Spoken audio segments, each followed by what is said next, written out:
Did you have caretakers that were overly critical of you growing up? There are 5 things that you need to know about the effects of that upbringing. And I want you to know that there is freedom on the other side of this information. Stick around.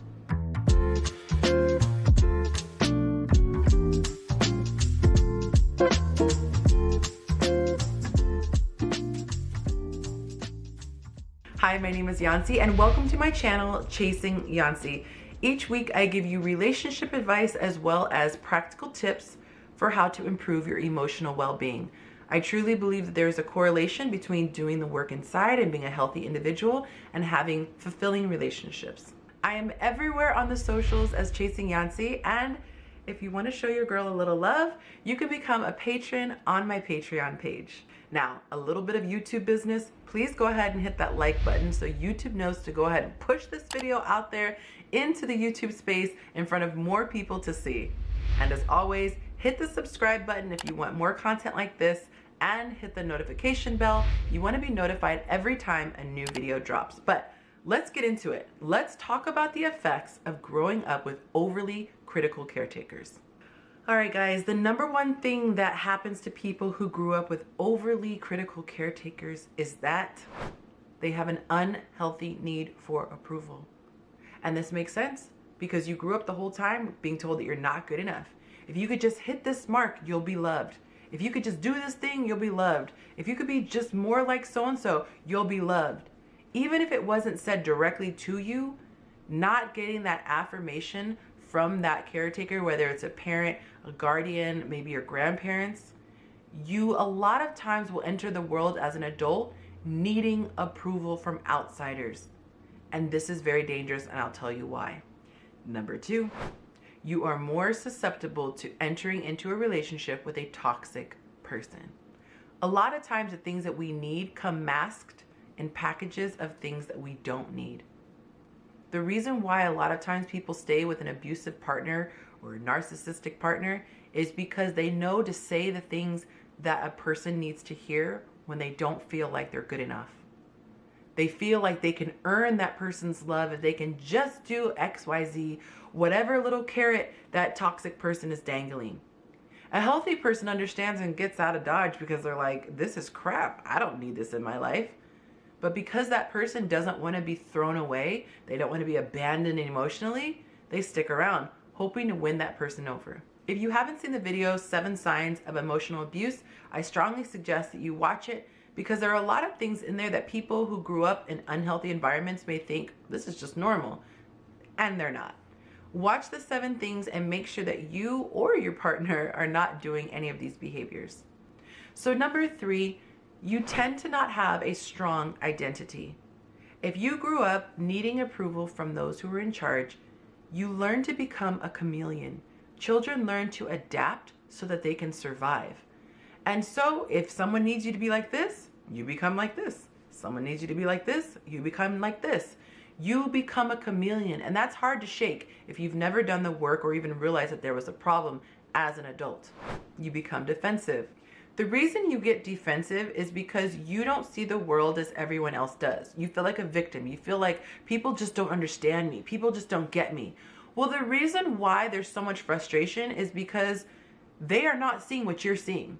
They're seeing the actual you, and you're seeing a fictional version of yourself.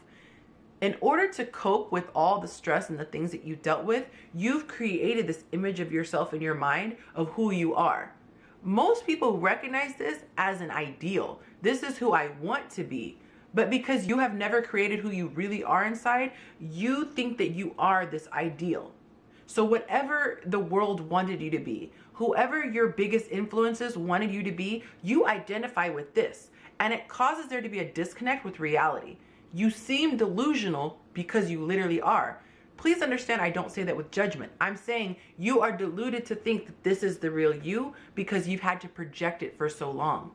That's why there's so much dissonance, because you have the person that you really are inside and the person that you're striving to be.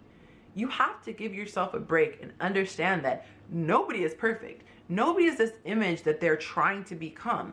They understand that they have a lot of work to do and they accept their flaws. Somebody said something to me that was so profound when I was much younger. They said, "You're not special. Everybody has problems." And at first I was a little irritated, like, "What you talking about, Willis?" And then I realized what they meant was, give yourself a break. You're not the only person out here screwing up. Lots of people do it all the time. But you have to be able to accept the good and the bad. You have to let yourself know, I no longer have to please this person. I can be myself. Now, this is an excuse for you to just wow out and be this terrible, horrible person. It's about accepting the good, the bad, and the ugly. And then once you've accepted it, that's the position in which you can actually make the change. It's like those steps they have for Alcoholics Anonymous. They said the first step in overcoming your problem is realizing that you have one. You have to love yourself enough to know it's okay to be flawed.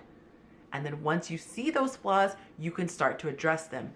This is why you get defensive. And hopefully this helps for people who are in a relationship with a partner who does get defensive when you try to give them any feedback about themselves.